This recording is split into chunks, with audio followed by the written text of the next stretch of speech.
Hello there my music lovers, I'm Josh from Audiophile Heaven, and today we are having a look at SMSL, D0100 and HO100. This is a stack. This is how a stack looks like. Have you ever seen such a cute looking stack? Those are a desktop DAC and a headphone amplifier. They are priced at $250 and $150 respectively. Basically the DAC is more expensive than the amp. The amp is just $150 while the DAC is $250. They are quite different in design actually, the package is quite similar, and we will start by noticing that each one of them has its own power converter inside. They basically use your average kettle plug, so you don't need to worry about losing the power converter or damaging it. We have a ton of inputs on the DAC. We have an optical input, a USB Type-C input. I like seeing a Type-C input, I'll be honest about that. We have a coaxial input and we have a little antenna because the DAC can act as a Bluetooth receiver and it can receive LDAC, aptX HD and other less interesting codecs too. It has a really good performance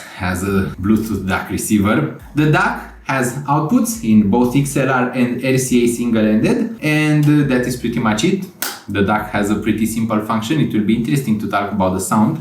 The DAC has a volume wheel at the front which you can click and use to make selections and browse the menus. The volume turns infinitely and it has very tangible clicks on its play, while the headphone amplifier, the HO100, has 3 switches at the front, an on-off switch, an XLR/RCA input switch, and the gain switch, which switches between high, medium, and low gain. The headphone amplifier has both single-ended and balanced outputs. The single-ended output is a large 6.35mm headphone output, while the balanced output is in the form of 4.4mm balanced output. You can basically just purchase very short XLR cables and connect those two together. You just need like 10 centimeters of cable. It's easy, you can find this. Or you could do RCA, but I would recommend using XLR cables because the sound will be generally a bit better than if using RCA cables, at least in my experience with those two in particular. Now the stack is not that heavy and it looks a bit cubic, but it is quite cute and it has enough space beneath my monitor/TV. You could actually not place the whole stack beneath the television because it is a bit too tall,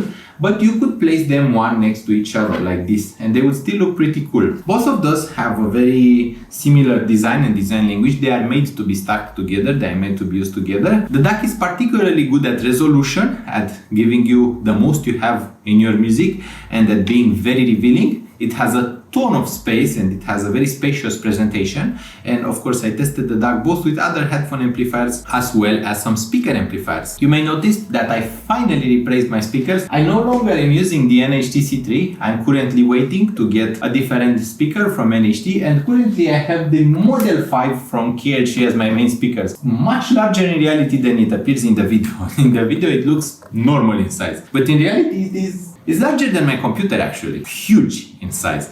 But it sounds quite good. Back to the stack. This provided me with endless entertainment. The headphone amplifier, the HO100, is a very detailed, very clean and very honest type of headphone amplifier. It tends to play exactly what is in the recording. It doesn't add, doesn't subtract, doesn't change, doesn't replace, doesn't do nothing else. It just plays exactly what was in the recording, both when it comes to details, to information, to layering, and to room size. The headphone amplifier is actually one of the most honest headphone amplifiers that I've seen in a long while. It tends to play things as they are. For example, songs that have been recorded in a small studio will sound as such, while songs that have been recorded in an open space, for example, lives from classical music, will sound huge, will sound just expansive. I like the idea of having this little stack. It's quite cool.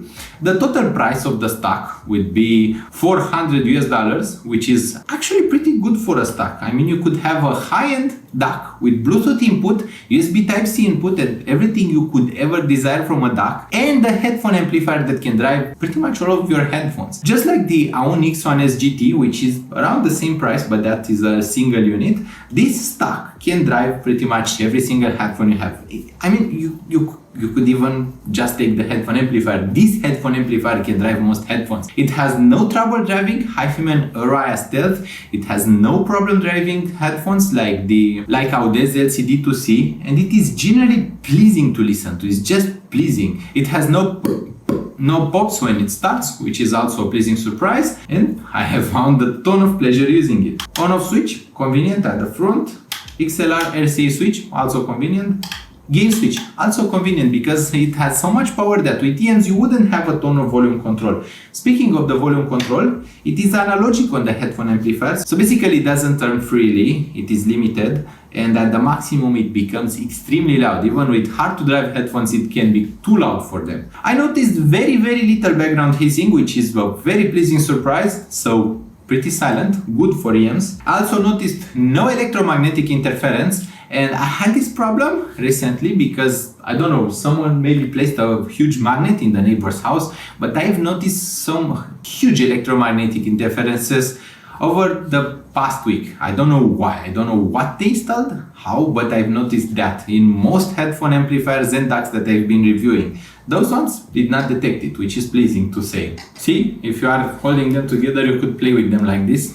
Pretty satisfying thing to do. At the end of the day, you may be wondering, is this made for you? Is this stock made for you? Well, the first thing you need to consider is the price. It is priced pretty well at $400 for the whole stock, 2 units. Has a pretty good price.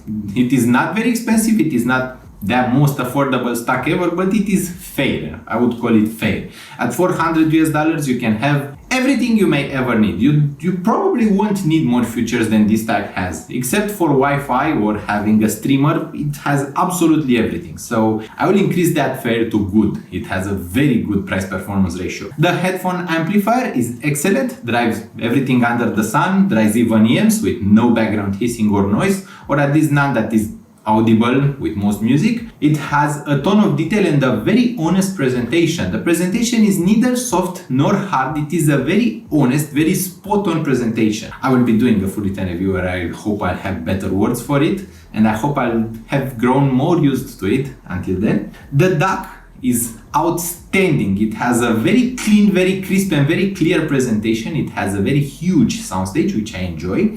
The DAC also has a ton of inputs. I mean, you could have everything in your home connected to it at the same time. It has one coaxial, one optical, one USB, and Bluetooth input.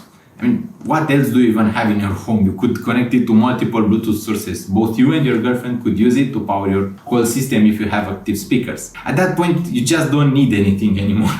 The DAC has both XLR balanced outputs and an RCA single-ended output, which is nice to have, and the headphone amplifier has both XLR and RCA inputs. You don't even need to purchase upgraded cables if you had good RCA cables. Although I did notice a good increment in performance when using balanced cables compared to using RCA cables, if you can use the balanced ports. The absolutely only inconvenient I could notice while using this stock, and for the video review of course, because in writing I may notice other things too, but the only inconvenience is that they have 2 separate power inputs, 2 separate power deliveries, and you need 2 cables, 2 power cables. It can be quite messy. I mean, I have so many things going on at the same time that I'm using multiple multipliers. Those power multipliers that you typically plug everything in. I have many of them around the house because I have so much electronics running at the same time. But other than that, I have noticed absolutely no problems that I could tell you about. It is an excellent stock. The price-performance ratio is insanely good for what you're getting. You're getting a stock that ends your searches, at least until you find something more expensive and you have more budget. But if you are around the $400 price point, there's nothing I can recommend that I would say is much better. This stock should be it. I hope that this video should be it for you as well. I hope you are enjoying your time at Audiophile Heaven. I hope you'll consider pushing that like button if you enjoyed the video. Also press subscribe for more content. Don't forget I have a donation link in the video description if you feel like helping with a few dollars. I am very grateful for your presence here, for you watching this video, and I hope you'll enjoy some other videos from my channel as well. Hope to see you soon. Bye bye.